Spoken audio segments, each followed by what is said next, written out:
What's up, everybody? It's Draymond Green. Make sure you subscribe to the Volumes YouTube channel below so you don't miss any more of this great content going forward. Let's talk about some of these trades. I thought the one that really shocked the world was the Rudy Gobert to Minnesota for Malik Beasley, Patrick Beverley, Leandro Bolmaro, Walker Kessler, and Jared Vanderbilt. Okay. Cool. But here's where the trade gets spicy. For four first-round picks. And I think one or two pick swaps. For those of you that don't know what a pick swap is, that means Minnesota traded their picks to Utah. If a scenario happens where Minnesota's pick is worse than Utah's pick, Utah can then swap that pick with Minnesota to take the higher pick. So trade swaps are actually very valuable. And I think that's what really tilted this trade is the draft capital that Utah received back. 4 first-round picks. That is absolutely insane. Now, what does this trade say to me? And I know Karl-Anthony Towns just signed a $224 million extension. But what this trade says to me is Minnesota believes that they have a superstar in Anthony Edwards. If you think about the NBA, what championships used to be was having a great guard and a great big. And it says to me that they believe in Anthony Edwards to carry the torch. Not that Karl-Anthony Towns is not important to what they do, because he is important to what they do, or else he wouldn't have got $224 million. And, you could say, oh, well, they gave him that because they don't want to, they want to hold the value. Karl-Anthony Towns is an important asset. And if we have Karl-Anthony Towns locked up for 5 years, and they want to trade him, you can get a lot of value for that. You can think about it from that standpoint, or you can think about it from the standpoint of Karl-Anthony Towns is an incredible shooter, shoots 40% from 3 so he can stretch the floor. You can think Minnesota's thinking ahead and they're trying to get back big because they may think the league is switching back to 2 bigs. But the reason it says to me that they want to build around Anthony Edwards is because you go out and you get and you trade all of that away. That means we're in win now mode. We're not planning for the future. And the reason it says Anthony Edwards to me is because Cat's been there. And now you're making these moves. They weren't trading the number 1 pick when when they just had the number 1 pick. They weren't trading picks anytime before that or really after. But they're in win now mode because I think Minnesota thinks that they have a superstar in Anthony Edwards. And by the way, I believe they do. And so you pair him with Rudy Gobert. You pair him, you pair Rudy Gobert with him, Karl-Anthony Towns, D'Angelo Russell. You're saying I can win right now. Now, here's an interesting thing for me also on why I think they went out and got Rudy Gobert is D'Angelo Russell, who's an incredible player, who's my dog. I had the opportunity to play with him, as you know. D'Angelo Russell was essentially benched during the playoffs for defense. And so you cover some of that up now with the rim protection by Rudy Gobert, and you allow D'Angelo to be great at what D'Angelo is great at, which is on the offensive end. Now, yes, you still have to compete on the defensive end. Of course you do. But you now have someone there that can erase mistakes. You can erase, if you think about, let me take you back for a second. If you can think about if you can think about that Memphis-Minnesota series, Ja dominated at the rim. dominated at the rim. They struggled to rebound the basketball. So when you think about those things, Jaren Jackson dominated in that series. So when you think about that, they're saying, okay, we're going to go get Rudy Gobert, and there's our fix to cover up those things those things that they think cost them a playoff series. And so I thought that was a very interesting move for Minnesota. Now, the downside to that move, you have $450 million wrapped up in the center position. And you could say, all right, Karl-Anthony Towns is moving to the 4.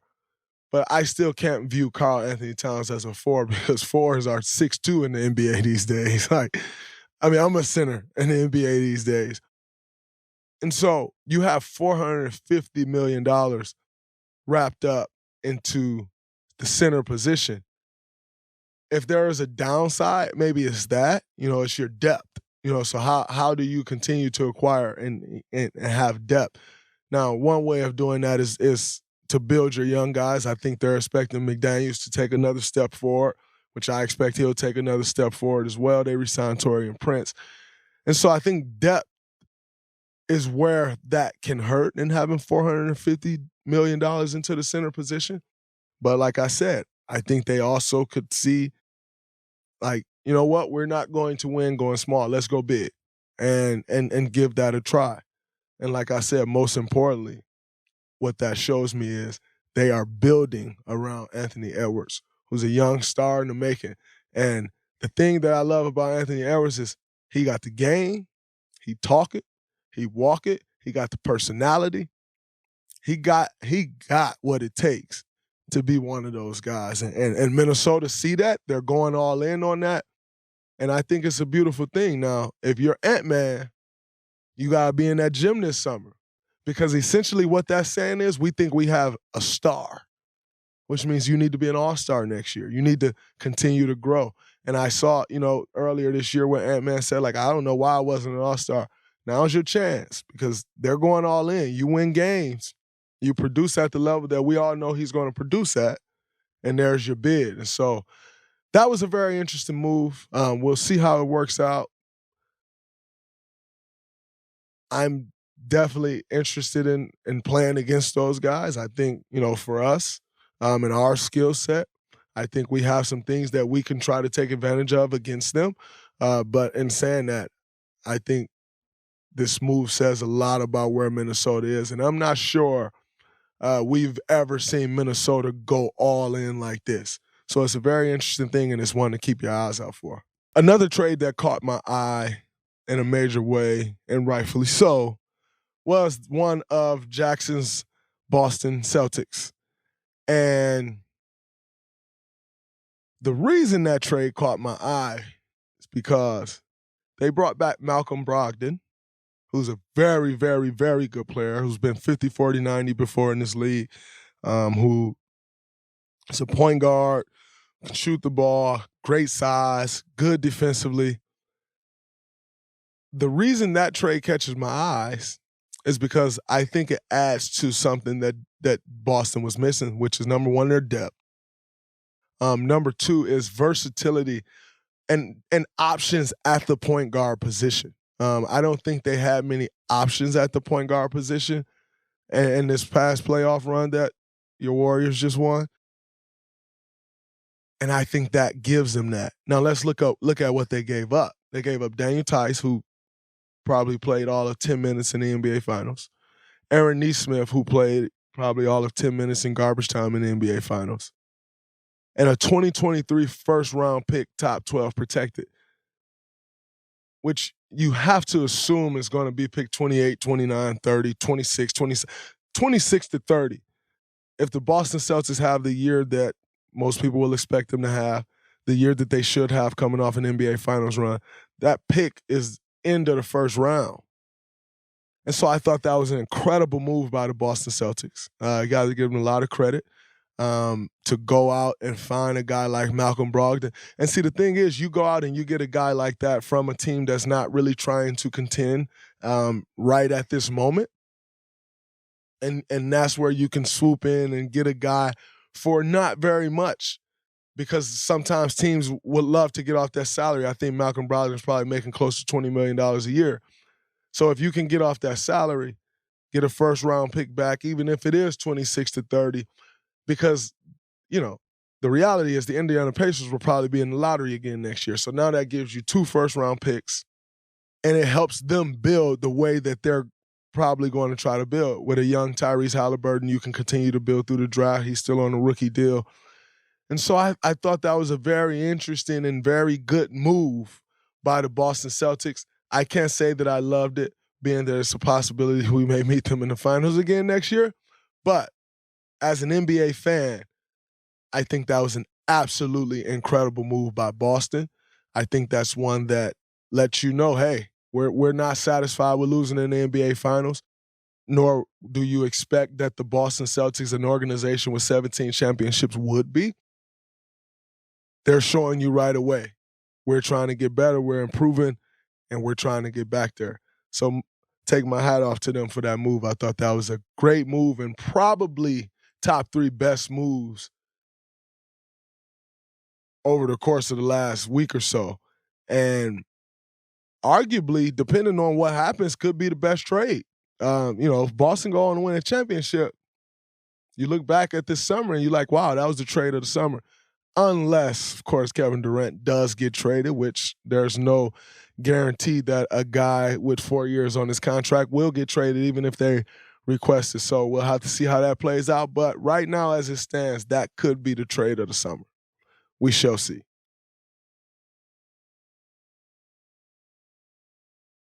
In other news, your Golden State Warriors made some moves. Number one, I want to say congratulations to Gary Payton II, GP2.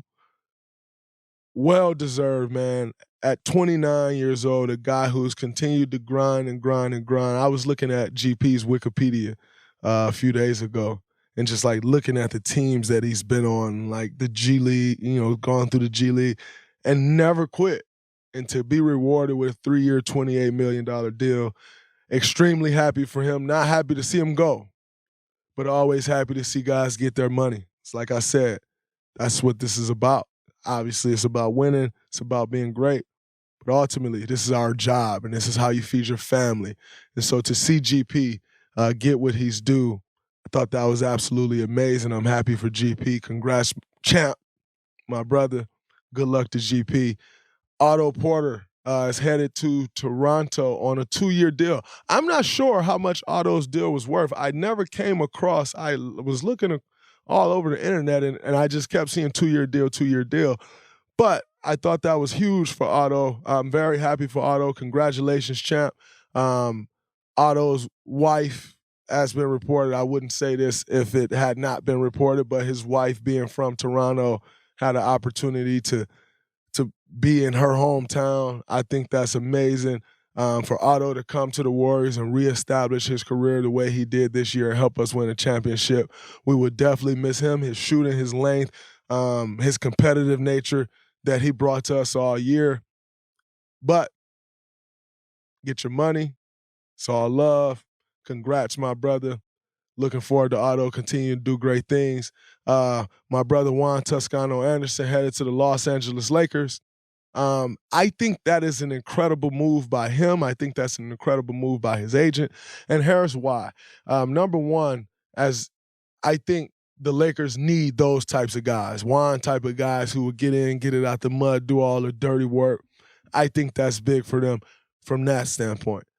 On the flip side, Juan, as a Mexican-American, as we all know, there is a huge Mexican population in Los Angeles. So how can he then capitalize on that front? Juan has done plenty of things in Mexico to help the community.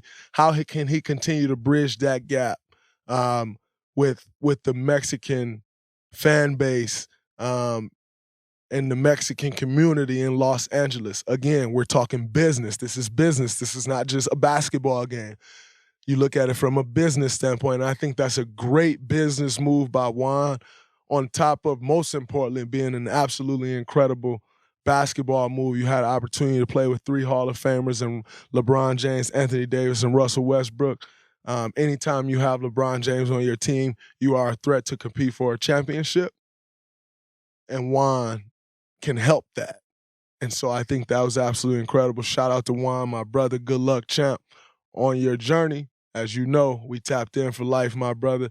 Damian Lee to the Phoenix Suns. I think that is a very good move for Damian Lee as well. That is a very structured team that Monty runs. D-Leo fit right into that. He'll understand. He knows the game. He's been in this environment with us for 4 or 5 years. And so I think he'll do well with that. I think that'll be really good for him. And then obviously, you still had an opportunity to compete for a championship as well. Congratulations to my brother D-Lee. It's been an incredible 4 years, man. Much love, champ. Go get it done, brother. Another loss that was huge for us was losing Belly, Nemanja Bjelica. He is headed back to Fenerbahce in Turkey. And I'm a little hurt by this one. Had an opportunity to create a really good relationship with Belly, and quite frankly, one that'll last further than him playing basketball or myself playing basketball. But I think for Belly, this was more of a family move than necessarily a business move. You know, Belly has 2 young children, and to be closer to his family, obviously, you know, for those of you that don't know, Belly is from Serbia. And so to be closer to his family sucks for us. It definitely sucks for us because I thought his versatility and what he brought to the floor for us, another playmaker on the court, and then obviously the way he stretches the floor, I thought that was really good for us. And to lose him, I think that one stung a little bit. Nonetheless, extremely happy for him. He's back closer to his family, which I understand how important that is, having a family of my own. I wish Belly well. Brate, we love you, man. Good luck in Fenerbahce. And I hope to catch one of them games. I definitely want to get over there and catch a EuroLeague game, so hopefully I can. Good luck, Brate. Now, for those Warriors that are staying, for those Warriors that are incoming, shout out to my brother Kevon Looney on a 3-year, $25.5 million deal. 3rd-year team option with $3 million guaranteed. I thought that was an absolutely amazing deal for Loon.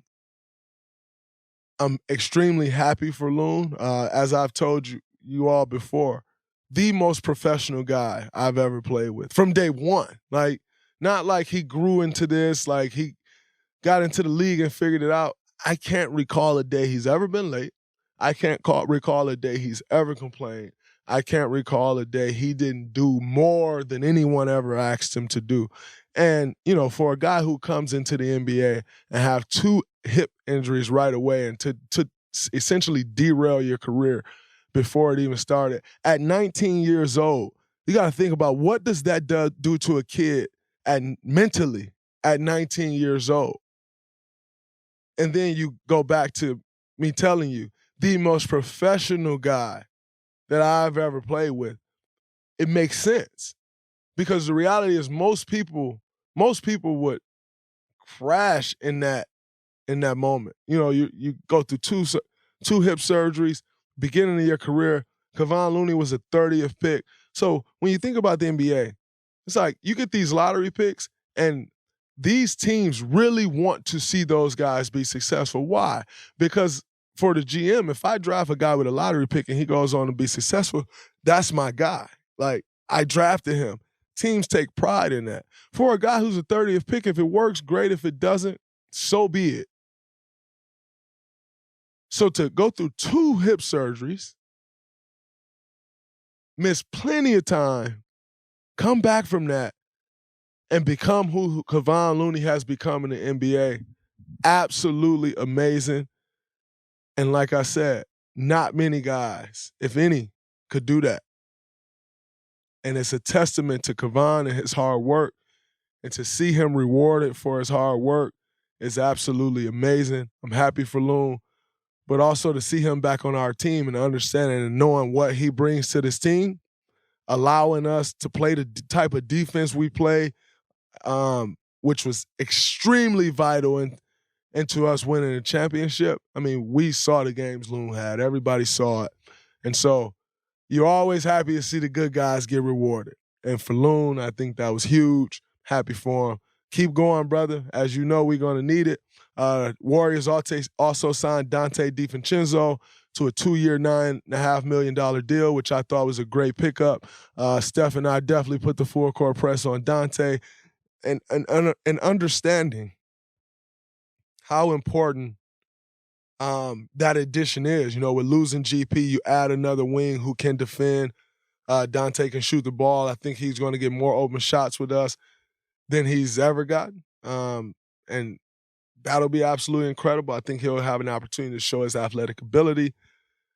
I think this will be really good for Donte, and I think this will be really good for the Warriors, so I'm absolutely happy about that signing. And then also a guy who knows how to play winning basketball. He comes from the Milwaukee Bucks organization. Now, obviously, he just was recently in SAC, but spent years in Milwaukee. He is a champion. And so very happy with that signing. I thought that was an incredible move for us, and I think he will help us out tremendously.